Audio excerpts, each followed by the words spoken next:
Hello students, आज लोग class 12th में पढ़ेंगे इलेक्ट्रोकेमिस्ट्री के अंदर Debye Onsager Huckel equation. Debye Onsager Huckel equation, यह इक्वेशन आपको मोलर कंडक्टिविटी का variation with concentration change show करता है। जब आप किसी इलेक्ट्रोलाइट को डाइल्यूट करते हैं तो उसका कंसंट्रेशन चेंज होता है, और कंसंट्रेशन चेंज होने के साथ मोलर कंडक्टिविटी किस प्रकार से चेंज करते हैं उसको ये शो करता है। Debye Onsager Huckel equation में लेमडा एम इक्वल टू होते हैं lambda naught M minus A square root of C. जहां पर लेमडा एम जो है ये मोलर कंडक्टिविटी ऑफ इलेक्ट्रोलाइट को रिप्रेजेंट कर रहा है। Molar conductivity of electrolyte lambda M है, और ये लेमडा नॉट एम जो है ये आपको लिमिटिंग मोलर कंडक्टिविटी को रिप्रेजेंट करता है। लिमिटिंग मोलर कंडक्टिविटी को रिप्रेजेंट करता है। सी जो यहाँ पर ये कंसंट्रेशन ऑफ इलेक्ट्रोलाइट, इलेक्ट्रोलाइट का कंसंट्रेशन क्या है मोल पर लीटर में, यानी कि मोलरिटी क्या है, इसी को कंसंट्रेशन बोलते हैं। और ए जो यहाँ पर है ये आपको कांस्टेंट होते हैं, और ये डिपेंड करते हैं type of electrolyte. Constant depend on type of electrolyte पे ये डिपेंड करता है। तो ये कांस्टेंट जो टाइप ऑफ इलेक्ट्रोलाइट पे डिपेंड करता है, टाइप ऑफ इलेक्ट्रोलाइट का मतलब होता है 1,1 टाइप और 2,1 टाइप और 1,2 टाइप वगैरह। 1,1 टाइप ऑफ इलेक्ट्रोलाइट का मतलब हो गया NaCl टाइप। इसमें चार्ज ऑफ कैटायन और चार्ज ऑफ एनायन के अकॉर्डिंग हम लोग इसका टाइप डिसाइड करते हैं। सोडियम पे +1 चार्ज है, क्लोराइड पे -1 चार्ज है, इसलिए हम लोग इसको 1,1 टाइप ऑफ इलेक्ट्रोलाइट बोलते हैं। इसी तरह से 1,2 टाइप, जब आपको सोडियम सल्फेट जैसा इलेक्ट्रोलाइट हो, इसमें सोडियम पे +1 चार्ज होगा और सल्फेट पे -2 चार्ज होता है, हम लोग इसको 1,2 टाइप बोलते हैं। इसी तरह से 2,1 टाइप, जैसे आपको कैल्शियम क्लोराइड दे दिया, कैल्शियम पे +2 चार्ज है और क्लोराइड पे -1 चार्ज है, हम लोग क्या कहेंगे इसको 2,1 type of electrolyte. 2,1 type of electrolyte. तो ये जो टाइप ऑफ इलेक्ट्रोलाइट है 1,1 टाइप या 2,1 टाइप या 1,2 टाइप, तो ये डिफरेंट टाइप ऑफ इलेक्ट्रोलाइट जो होते हैं इस पर डिपेंड करता है आपको ए का वैल्यू। ए कंस्टेंट है जो डिपेंड करता है टाइप ऑफ इलेक्ट्रोलाइट पर। सी कंसंट्रेशन ऑफ इलेक्ट्रोलाइट है जो मोल पर लीटर में लेते हैं। Lambda naught M limiting molar conductivity को बोलेंगे, और लेमडा एम जो है ये मोलर कंडक्टिविटी को बोलता है। अब इस इक्वेशन में lambda M equal to lambda naught M minus A square root of C जो है ये आपको mathematical expression y equal to C minus M X की तरह है। यानी कि y एक्सिस में जब हम लोग लेमडा एम को और x एक्सिस में स्क्वायर रूट ऑफ सी को प्लॉट कर दें तो जो इंटरसेप्ट मिलेगा वो लेमडा नॉट एम के इक्वल मिलेगा। ये इंटरसेप्ट आपको लेमडा नॉट एम मिलेंगे, और स्लोप आपको नेगेटिव मिलेगा, -m नेगेटिव स्लोप को रिप्रेजेंट कर रहा है जो -a के इक्वल है। ये स्लोप जो आपको मिल रहा है यह स्लोप आपको -a के इक्वल होगा, और यही a आपको टाइप ऑफ इलेक्ट्रोलाइट पे डिपेंड करता है। यानी कि लेमडा एम और स्क्वायर रूट ऑफ सी का प्लॉट ये इंडिकेट कर रहा है कि जब आप डाइल्यूट करते हैं और डाइल्यूट करने से जब कंसंट्रेशन डिक्रीज करता है तो कंसंट्रेशन के डिक्रीज करने के साथ इसके मोलर कंडक्टिविटी क्या होता है, इंक्रीज करता है। जैसे जैसे कंसंट्रेशन डिक्रीज करेगा इसका मोलर कंडक्टिविटी क्या होता है, इंक्रीज करता है। लेकिन इस तरह का स्ट्रेट लाइन तभी आपको मिलता है जब आप एक स्ट्रॉन्ग इलेक्ट्रोलाइट के लिए इसको प्लॉट करते हैं।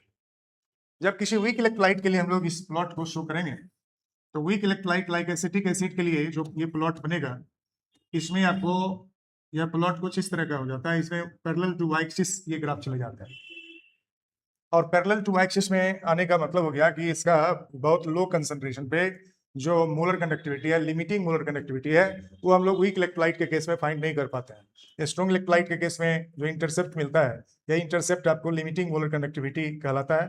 लेकिन वीक इलेक्ट्रोलाइट में पैरेलल टू वाई एक्सिस हो जाते हैं और इसमें आपको accurate value limiting molar connectivity का फाइंड नहीं हो पाता है। तो accurate value of limiting molar connectivity for weak electrolyte find करने के लिए हम लोग क्या करते हैं, इसके लिए हम लोग कोलरॉस लॉ का यूज करते हैं। कोलरॉस लॉ, कोलरॉस लॉ कहता है कि जितने भी केटायन और एनायन होते हैं किसी इलेक्ट्रोलाइट में, इनफाइनाइट डाइल्यूशन पर उस केटायन और एनायन के जो मोलर कनेक्टिविटी होते हैं उसका यदि सम कर दिया जाए तो limiting molar connectivity of electrolyte like weak electrolyte भी हम लोग फाइंड कर सकते हैं। तो अकॉर्डिंग टू कोलरॉस लॉ, मान लो एक इलेक्ट्रोलाइट है AXBY, और ये जब इनफाइनाइट डाइल्यूशन पर डिसोसिएट कर जाता है तो X mole of AY plus ion और Y mole of BX minus ion produce होते हैं। अब लिमिटिंग मोलर कनेक्टिविटी हमको AXBY का चाहिए। लिमिटिंग मोलर कनेक्टिविटी को लैम्डा m से रिप्रेजेंट करते हैं। AXBY का लिमिटिंग मोलर कनेक्टिविटी चाहिए, तो उसके लिए हम लोग क्या करेंगे, यहाँ पर जो केटाइन प्रेजेंट है AY प्लस और BX माइनस आयन, इसका लिमिटिंग मोलर कनेक्टिविटी यदि नोन हो, इन केटाइन और एनायन का लिमिटिंग मोलर कनेक्टिविटी नोन हो, तो इसमें जितने मोल इलेक्ट्रोलाइट के द्वारा, 1 मोल इलेक्ट्रोलाइट के द्वारा जितने मोल केटाइन और जितने मोल एनायन प्रोड्यूस करेंगे, तो उतने मोल ऑफ केटाइन और उतने मोल ऑफ एनायन के लिमिटिंग मोलर कनेक्टिविटी का सम कर दिए जाने पर इस इलेक्ट्रोलाइट के 1 मोल का जो लिमिटिंग मोलर कनेक्टिविटी होगा ये फाइंड हो जाता है। तो limiting molar connectivity of AXBY electrolyte जब हम लोग फाइंड करेंगे तो X into limiting molar connectivity of AY plus और plus Y into limiting molar connectivity of BX minus ion का सम कर देंगे। अब आपको जो वैल्यू आया यहाँ इसका सम हो गए, that will be the limiting molar connectivity of that electrolyte. तो limiting molar connectivity of electrolyte हम लोग इस तरह से फाइंड कर सकते हैं। किसी भी वीक इलेक्ट्रोलाइट के लिए भी, स्ट्रॉन्ग इलेक्ट्रोलाइट के लिए तो आप निकाल ही सकते हैं, आप वीक इलेक्ट्रोलाइट का भी लिमिटिंग मोलर कनेक्टिविटी कोलरॉस लॉ के द्वारा या कोलरॉस के इक्वेशन के द्वारा फाइंड कर सकते हैं। जैसे आप मान लो कि एसिटिक एसिड का लिमिटिंग मोलर कनेक्टिविटी फाइंड करना है, तो एसिटिक एसिड का लिमिटिंग मोलर कनेक्टिविटी कितना होगा। यदि आपको limiting molar connectivity of acetate ion कितना है ये पता है और limiting molar connectivity of H plus ion कितना है ये पता है, तो हम लोग इस दोनों के लिमिटिंग मोलर कनेक्टिविटी का सम कर दें तो एसिटिक एसिड का लिमिटिंग मोलर कनेक्टिविटी फाइंड हो जाएगा। क्योंकि जब एसिटिक एसिड डिसोसिएट करेंगे डाइल्यूशन पर तो इससे क्या बनेंगे, एसीटेट आयन बनेंगे, CH3CO माइनस बनेंगे और H प्लस आयन बनेंगे और दोनों का एक एक मोल बनेगा। तो limiting molar connectivity of acetate ion और limiting molar connectivity of H plus ion, इस दोनों का हम लोग यहाँ सम कर देते हैं तो limiting molar connectivity of acetic acid क्या होगा ये कैलकुलेट हो जाता है। तो limiting molar connectivity of acetic acid हो गया limiting molar connectivity of acetate ion plus limiting molar connectivity of H plus ion के सम के इक्वल। यानी कि किसी भी इलेक्ट्रोलाइट से जो भी आयन प्रोड्यूस होंगे और जितने मोल आयन प्रोड्यूस होंगे आप उतने मोल के लिए इनके लिमिटिंग मोलर कनेक्टिविटी का सम कर लीजिए, तो net limiting molar connectivity of electrolyte क्या होगा ये फाइंड हो जाता है। अब इस तरह इसका जो एप्लीकेशन है, जो कोलरॉस लॉ का एप्लीकेशन है, वो कुछ इस तरह के क्वेश्चंस में आ जाते हैं। जैसे कुछ इलेक्ट्रोलाइट का आपको लिमिटिंग मोलर कनेक्टिविटी दिया हुआ हो सकता है और किसी एक पर्टिकुलर इलेक्ट्रोलाइट का लिमिटिंग मोलर कनेक्टिविटी कहेगा फाइंड कीजिए कितना है, तो हम लोग कैसे फाइंड करें। सपोज दैट कि आपको क्वेश्चन में दिया कि लिमिटिंग मोलर कनेक्टिविटी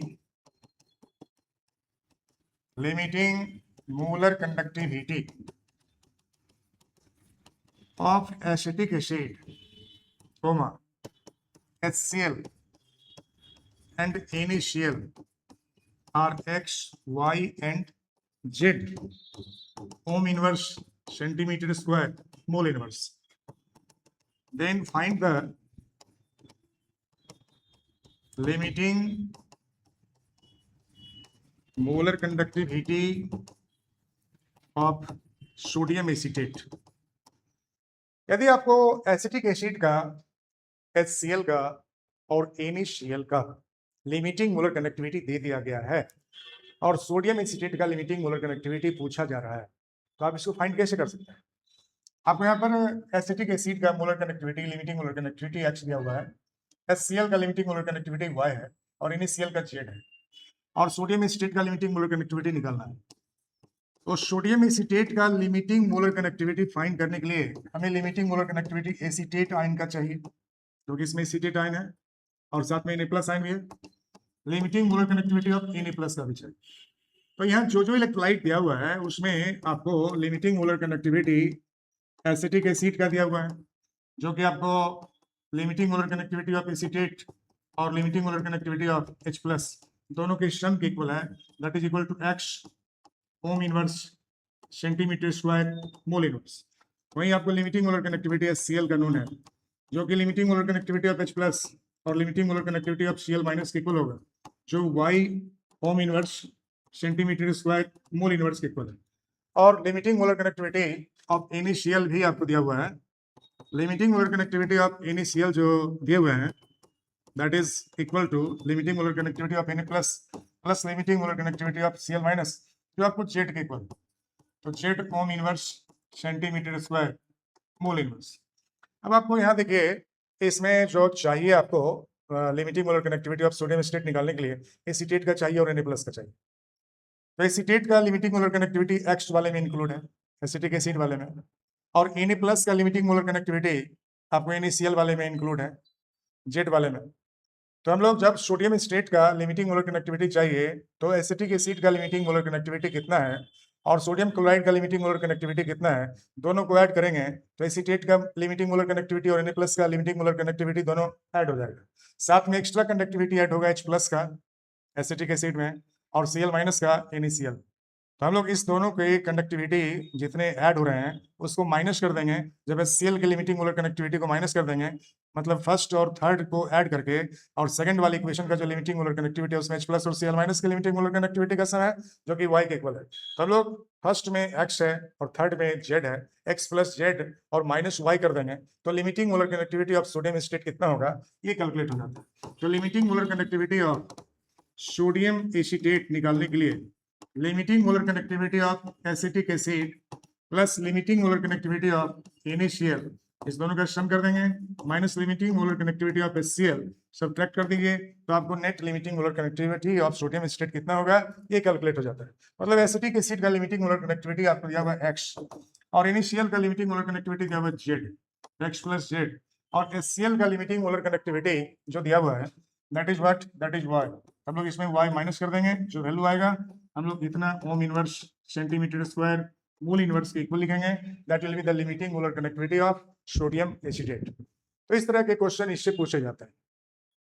समटाइम्स आपको लिमिटिंग मोलर कनेक्टिविटी फाइंड करने के बाद किसी इलेक्ट्रोलाइट का डिग्री ऑफ डिसोसिएशन कितना होगा और उसके डिसोसिएशन कांस्टेंट कितने होंगे फॉर वीक एसिड और वीक बेस, ये सभी पूछे जा सकता है।